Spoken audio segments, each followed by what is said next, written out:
Good morning everyone. इस video में हम CTET 2015 paper 2 language two English के 30 क्वेश्चंस को देखेंगे और सारे ऑप्शन को भी समझते चले जाएंगे, ठीक है ना। और हमारे चैनल पर है भी CTET previous year question paper series चल रहा है, जिससे आप अपना स्कोर बढ़ा सकते हैं, उसका बेनिफिट उठा सकते हैं। तो फिर चलिए स्टार्ट करते हैं। सबसे पहले आप लोग को यहाँ समझना होगा, बहुत सारे स्टूडेंट्स यहाँ गलती कर देते हैं कि लैंग्वेज टू अगर आप फॉर्म में फिल किए हैं लैंग्वेज टू इंग्लिश, तब आप इस पार्ट को सॉल्व करेंगे, नहीं तो आप इसको नहीं करेंगे। तो यहाँ पर गाइडेंस दिया होता है, important candidates should attempt questions from part 5 if they have opted English as language second only. जो candidate language two English select किया है उन्हीं के लिए ये सेक्शन होता है, और बहुत सारे स्टूडेंट्स एग्ज़ाम में गलती कर देते हैं और बाद में फिर पछताते रहते हैं। तो यहाँ से आप लोग क्लियर हो जाइएगा। तो फिर चलिए स्टार्ट करते हैं। यहाँ एक पैसेज दिया हुआ है जिसको आप पढ़ लेंगे। अब इसके अकॉर्डिंग जो क्वेश्चन है उसको मैं सॉल्व करती हूँ। आप लोग ध्यान से देखिएगा और समझने की कोशिश करिएगा। Question number 121, dash are compare to snacks.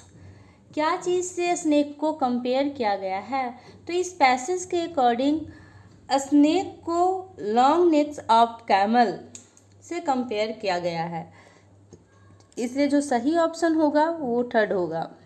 आप लोग यहाँ कंफ्यूज नहीं कीजिएगा, मैं जो ग्रीन कलर से टिक कर रही हूँ वही आंसर सही है, ठीक है। 122 नंबर क्वेश्चन है, the narrator's style of description is. जो नरेटर, इस पैसेज में जो नरेटर है वो किस तरह से इस पैसेज को डिस्क्राइब किया है, किस तरह से इस पैसेज को डिस्क्राइब करने का कोशिश किया है। तो इसका जो सही ऑप्शन होगा वो होगा पोएटिक स्टाइल। जो नरेटर है इस पैसेज को पोएटिक स्टाइल में डिस्क्राइब करने का प्रयास किया है, इसलिए इसका जो सही ऑप्शन है वो फर्स्ट होगा। नेक्स्ट क्वेश्चन 123 नंबर है, dash the new city which had the spread which part of speech is underline word in the above clause. तो यहाँ जो विच है, विच कौन सा पार्ट ऑफ स्पीच है उसको टिक करना है। तो विच जो है प्रोनाउन है, इसलिए इसका जो सही ऑप्शन है वो होगा फर्स्ट। नेक्स्ट क्वेश्चन है 124, the desert enclose us for the next 10 days voice in the above sentence has been correctly change in. सबसे पहले आप लोग यहाँ पर ध्यान देंगे कि ये वॉइस चेंज है, ठीक ना। तो वो वॉइस चेंज है, तो वॉइस चेंज ये ज़रूरी नहीं है कि आपको पूरा अच्छी तरह से आना चाहिए। आप इसमें कुछ कीवर्ड को जानेंगे तो उससे भी आपको हेल्प मिल सकता है, आप सही ऑप्शन तक पहुंच सकते हैं। वो कीवर्ड क्या है जो यहाँ देखिए। सबसे पहले यहाँ क्वेश्चन में दिया गया है द डेजर्ट इनक्लोज्ड, तो enclosed us for the next 10 days। तो यहाँ V2 लगा हुआ, वर्ब का दूसरा फॉर्म लगा हुआ है, V2 लगा हुआ है। तो कौन सा टेंस के अंदर V2 लगता है? तो हम जानते हैं कि पास्ट इंडिफिनिट टेंस में subject plus V2 plus object होता है। तो वॉइस चेंज क्या होता है कि जो भी क्वेश्चन, जिस टेंस के अंदर क्वेश्चन दिया हुआ रहता है उसके एक टेंस काइंड के बाद उसका वॉइस चेंज होता है। मतलब यहाँ हम समझ लिए हैं कि ये जो क्वेश्चन है ये पास्ट इंडिफिनिट टेंस का है, तो इसका जब हम वॉइस चेंज करेंगे तो पास्ट इम्परफेक्ट टेंस में चेंज करेंगे। तो पास्ट इम्परफेक्ट टेंस में क्या होता है, subject plus was were plus V4 plus object, है ना। तो यहाँ हम सिर्फ और सिर्फ ये कीवर्ड याद रखेंगे कि यहाँ पर पास्ट इंडेफिनिट टेंस है, तो इसको जब चेंज हम करेंगे तो यहाँ इसके प्लेस पर क्या यूज होगा, वेयर, वेयर यूज होगा। और पास्ट इम्परफेक्ट टेंस में हर हमेशा वेयर या वाज का ही यूज होता है, और वॉइस चेंज में हर हमेशा वर्ब का दूसरा रूप यूज होता है। ठीक है, तो यहाँ पर इसका जो सही ऑप्शन होगा यहाँ हो जाएगा we were enclosed by desert for 10 days। इसका जो सही ऑप्शन है वो 4 होगा। नेक्स्ट क्वेश्चन पे हम चलेंगे। 125 number, synonym for the word clumps is. Clumps का सिनोनिम क्या होता है? तो सबसे पहले हम यहाँ जान लेते हैं कि क्लम्स का मतलब क्या होता है। तो क्लम्प मीन्स होता है झुरमुट या गुच्छा। तो झुरमुट या गुच्छा, इन सारे ऑप्शन में किसका मीनिंग निकल रहा है? तो बंचेज जो है ये होता है गुच्छा। तो 125 नंबर का है synonym for the word clumps. तो क्लम्स का सिनोनिम हो जाएगा बंचेज। इसका सही ऑप्शन 2 होगा। नेक्स्ट क्वेश्चन 126 नंबर है antonym for the word scrolled. तो स्क्रॉल्ड का एंटोनिम क्या होगा? स्क्रॉल्ड मीन्स होता है गुस्सा करना।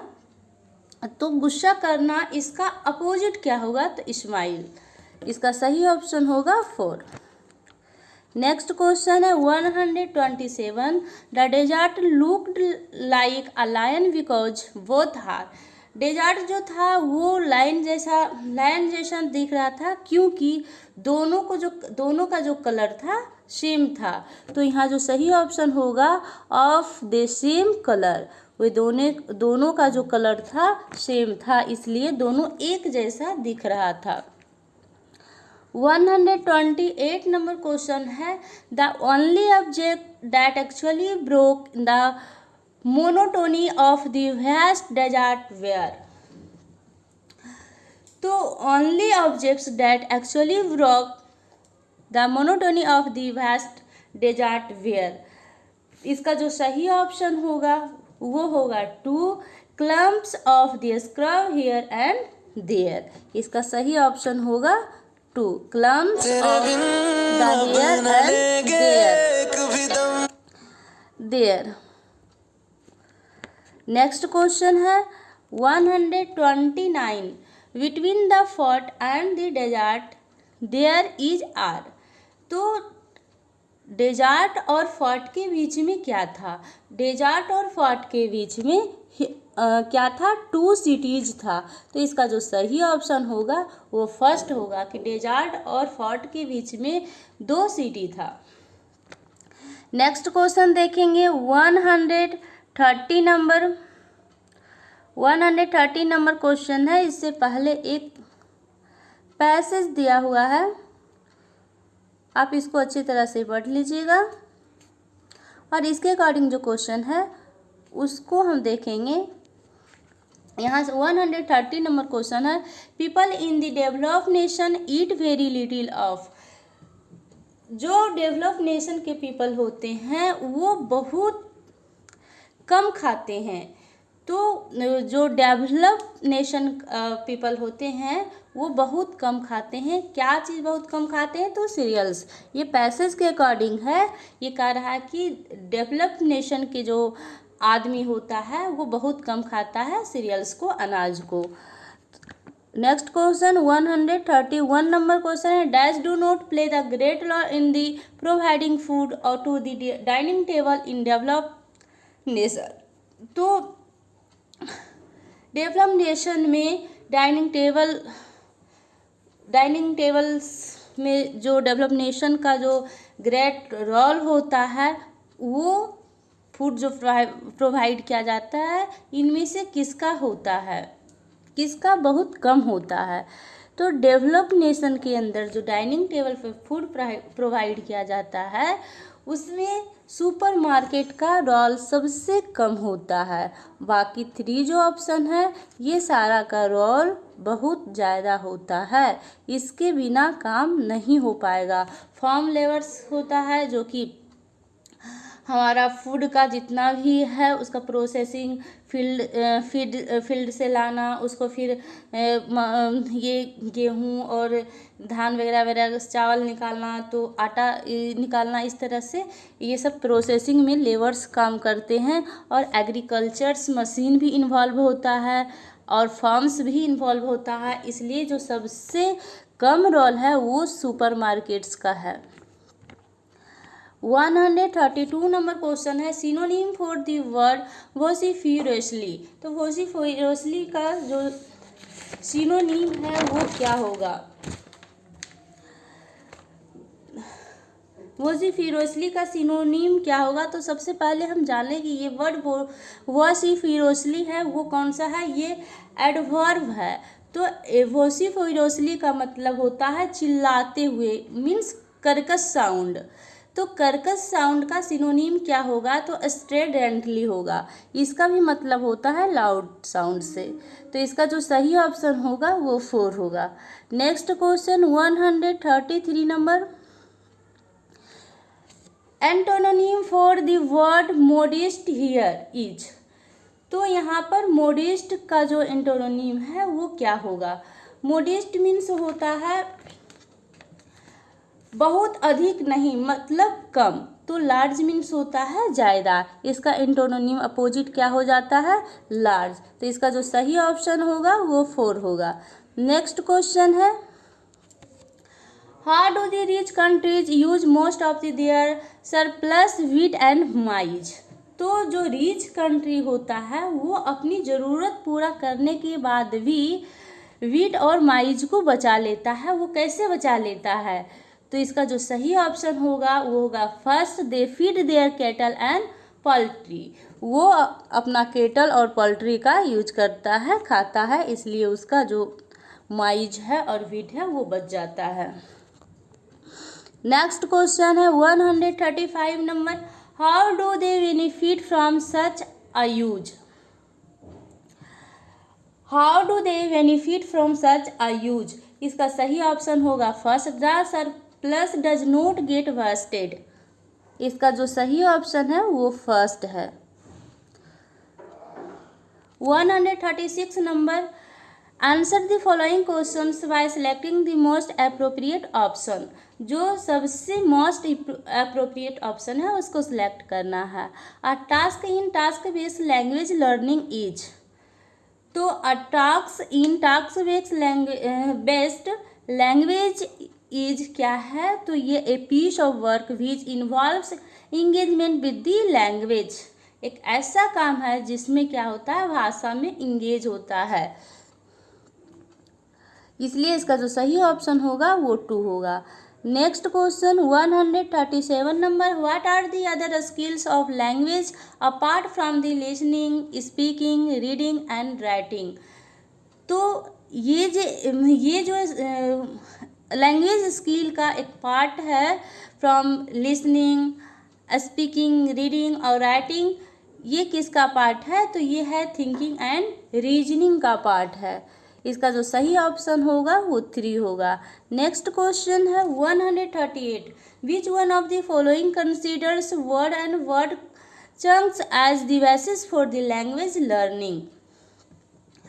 तो लैंग्वेज लर्निंग के लिए जो वर्ड्स कंसीडर किया जाता है वो कौन सा है? वो लेक्सिकल अप्रोच है। जो फर्स्ट ऑप्शन है वो इसका सही आंसर होगा। नेक्स्ट क्वेश्चन 139 नंबर है, a non functional text is the classified and organize through. तो इसका जो सही ऑप्शन होगा वो होगा,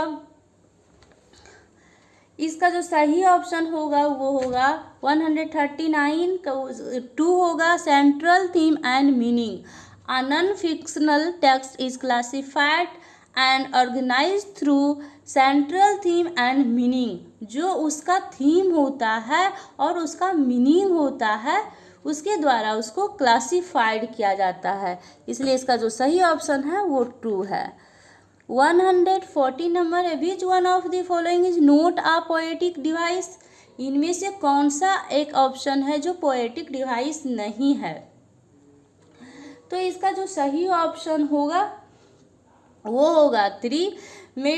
मोर्फीम जो है वो पोएटिक डिवाइस नहीं है। बाकी जितने सारे एलिट्रेशन, मर्जी एंड मेटाफर, ये सारे जो है वो सारा का सारा पोएटिक डिवाइस है, लेकिन मोर्फीम जो है ये पोएटिक डिवाइस नहीं है। इसलिए इसका जो सही ऑप्शन होगा वो 3 होगा। Next question 141। A class 7 student takes mistakes in the spelling as a teacher would you।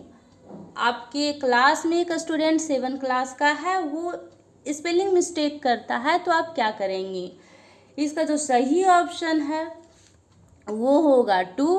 Show him his mistake and ask him repronunciation them. उसको उसकी मिस्टेक जहाँ है उसको दिखाएंगे और उसको समझाएंगे कि किस तरह से इसे प्रोनाउंसिएशन करना चाहिए, और उसको हम प्रोनाउंसिएशन कर कर बताएंगे और फिर से उसको रिपीट करने के लिए कहेंगे ताकि उसका जो मिस्टेक है वो ख़त्म हो जाए। इसलिए इसका जो सही ऑप्शन है वो 2 है। और फर्स्ट ऑप्शन इसका क्यों नहीं होगा जो आप समझ लीजिए। Ask the student to repronunciation the word. अगर कोई बच्चा आपके क्लास में कोई वर्ड को सही उच्चारण नहीं कर रहा है तो आप उसको बार बार उच्चारण करने के लिए कहेंगे, और जब तक आप उसको नहीं बताएंगे तो वो गलत ही उच्चारण बार बार करते रहेगा। इसलिए इस तरह से आप उसका सुधार नहीं कर सकते हैं। थर्ड है इग्नोर द मिस्टेक। उसका मिस्टेक को इग्नोर कर देंगे तो फिर वो बाद में भी मिस्टेक करते जाएगा, इस तरह से उसका सुधार नहीं हो सकता है। फोर्थ है allow the student to use the mobile dictionary. आप उसका जो सॉल्यूशन है तुरंत दे सकते हैं, और तुरंत जो सॉल्यूशन दिया जाता है वो बहुत इफ़ेक्टिव होता है, इसलिए आप ऐसा भी नहीं कहेंगे। तो इसका जो सही ऑप्शन होगा वो 2 हो जाएगा। इसका जो सही ऑप्शन होगा वो 2 होगा। Show him his mistakes and ask him to repronunciation them. उसकी जो मिस्टेक है उसे दिखाएंगे कि बेटा ये तुम गलत बोल रहे हो और इसका प्रोनाउंसिएशन इस तरह से होना चाहिए, तुम इसको फिर से रिपीट करो। नेक्स्ट क्वेश्चन है 142। The idea of comprehensible input was first use by. जो आइडिया है कॉम्प्रिहेंसिबल इनपुट का उसका पहला यूज किसने किया था। तो इसका जो पहला यूज है स्टीफन क्रिसन के द्वारा किया गया था। इसका जो 2 ऑप्शन है वो सही है। नेक्स्ट क्वेश्चन है if a teacher want to develop the understanding of the text among her class student what will be the best method. कोई टीचर है वो बच्चों को अंडरस्टैंडिंग डेवलपमेंट कराना चाहता है तो उसके लिए कौन सा बेस्ट मेथड होगा। इसका पहला ऑप्शन है writing answer on the black board. आप क्या करेंगे, ब्लैक बोर्ड पर अगर आंसर लिख देंगे तो उससे क्या हो जाएगा, उसका अंडरस्टैंडिंग बढ़ पाएगा, डेवलप हो पाएगा, नहीं। तो ये भी काम आप नहीं करेंगे, इसमें बच्चा का डेवलप नहीं होगा। वो क्या करेगा, बोर्ड से आंसर उतार लेगा। सेकेंड है making student to tick the answer in the text book.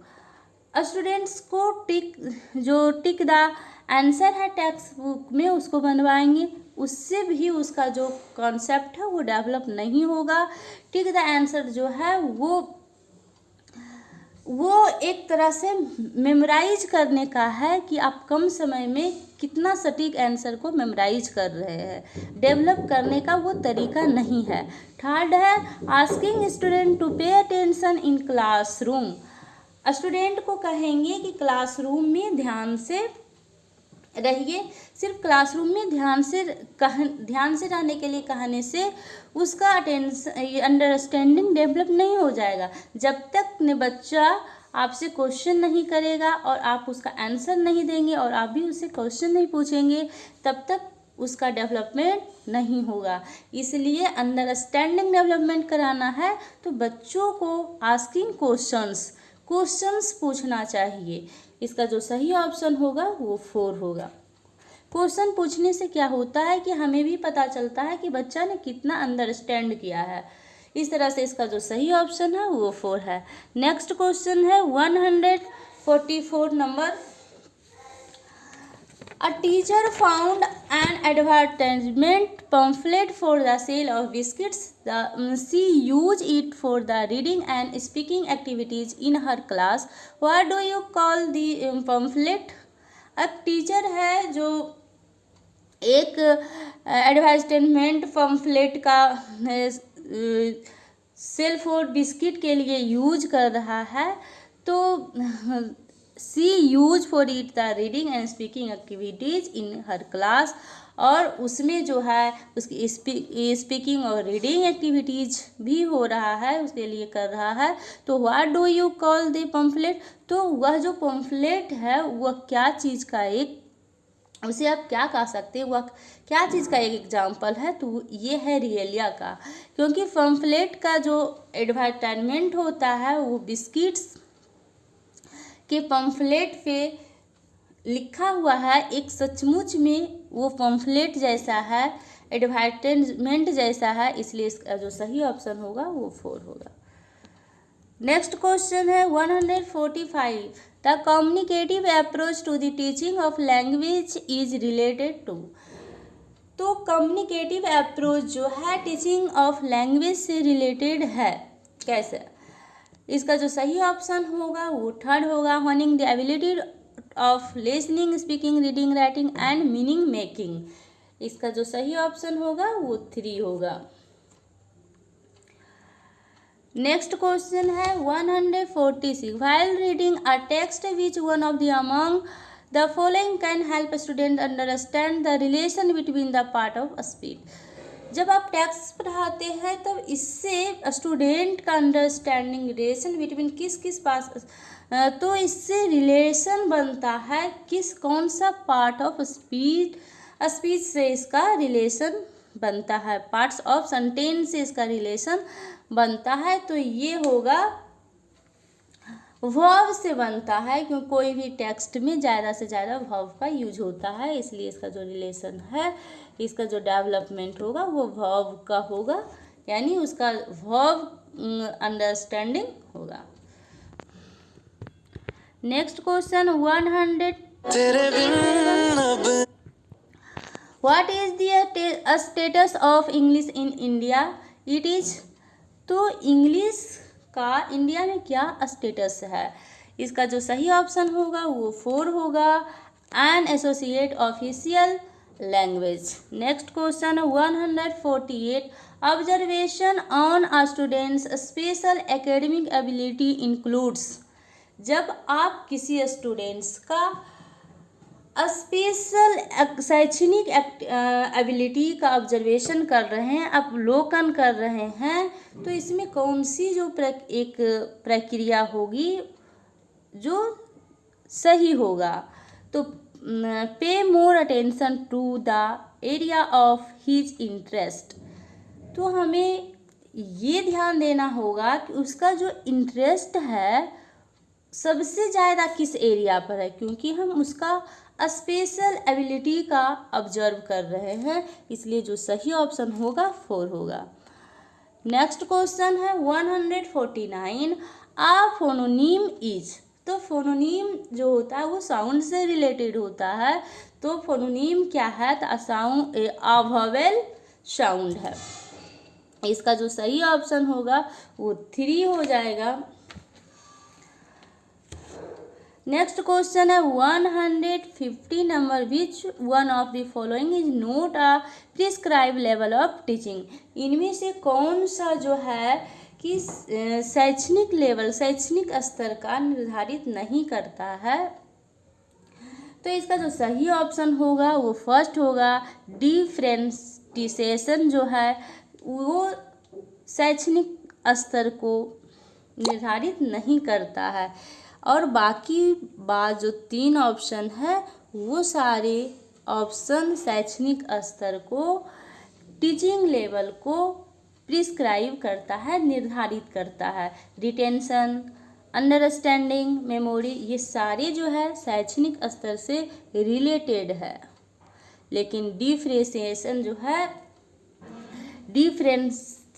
जो है वो नहीं, हम किसी बच्चे को अलग थलग करके उसका डेवलपमेंट नहीं कर सकते हैं। वो ज़्यादा डेवलप नहीं हो पाएगा जब बच्चे ग्रुप में पढ़ेंगे और उस ग्रुप में सारे IQ के बच्चे होंगे, सारे मतलब जितने तरह के बच्चा होते हैं वो सारे अगर रहेंगे, कोई मीडियम बच्चा है, कोई डल है, कोई उच्च बच्चा है, उच्च सोचने समझने वाला बच्चा है, तेज तर्रार बच्चा है, तो अगर हम तीनों चारों तरह के बच्चा का एक ग्रुप बना देते हैं तो उसमें बच्चा क्या होता है, एक दूसरे से अपने आप सीख जाता है। इसलिए हम टीचिंग का जो लेवल है वो अलग थलग करने से निर्धारित नहीं करता है, इसका कोई मायने नहीं रह जाता है। तो इसका जो सही ऑप्शन होगा वो फर्स्ट होगा। Thank you. अगर वीडियो पसंद आए तो लाइक